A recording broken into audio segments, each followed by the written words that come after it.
Znovu jsem selhal, Emily. Už dávno jsme měli být zase spolu. Den naší lásky.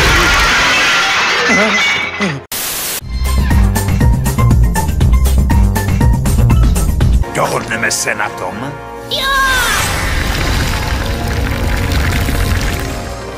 Teda! Kde máš helmu a postranní kolečka?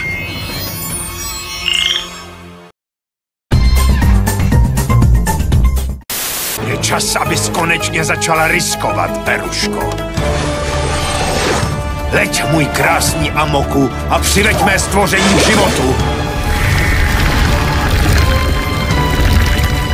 Oh my god, bro. Oh, hell no, man. What the fuck, man? Můžu jít s tebou? Co si to dovoluješ, ty čuráku?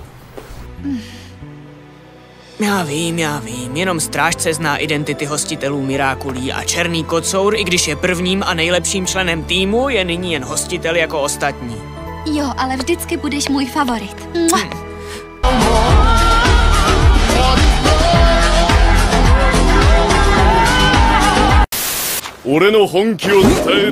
Adriane!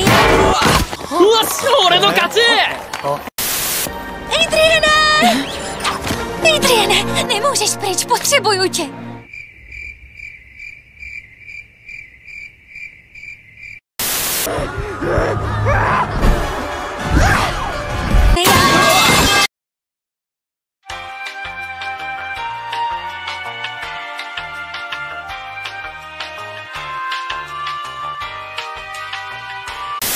Nikdo by nechápal, proč si stěžuju. To, co dělám, přijde všem úžasné.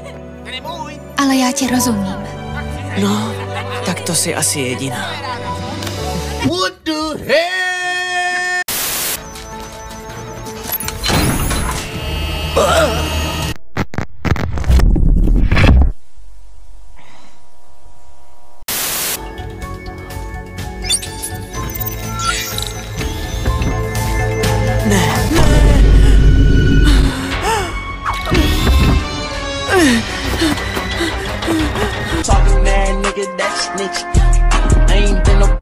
A ten rytíř jsi ty? Jistě, že ne, ty rytířem je Beruška. Marinet nikdo neposlouchá, ale Berušku poslouchá každý. Jako Beruška budu schopná přesvědčit Draka Agresta a princ Adrian bude zachráněn, tada! Adrian je tvá slabina a vždycky, když si použila schopnosti Berušky k řešení soukromých problémů. Je tak riskantní, ale tentokrát je to důležité. Tyky, tečky! Adriane! Co, Gáčo, píčo, co tady zkoušíš zase? Nějaký šaškárny píčoviny tvoje zase? Blbosti samý, tvoje. Dneska ne, buď hodnej, na mě to dneska moc, víš, já dneska těžký den.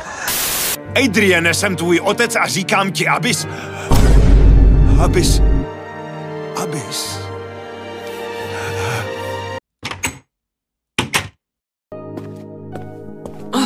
Felixi? Ahoj, můj oblíbený bratránku. Jak ses sem dostal? Co to tady zkoušíš, ty za píčoviny? Proč vy tady uklízíte, hej? Takhle já nemluvím. Máš pravdu, zní to ještě ubožeji. Adriane, já...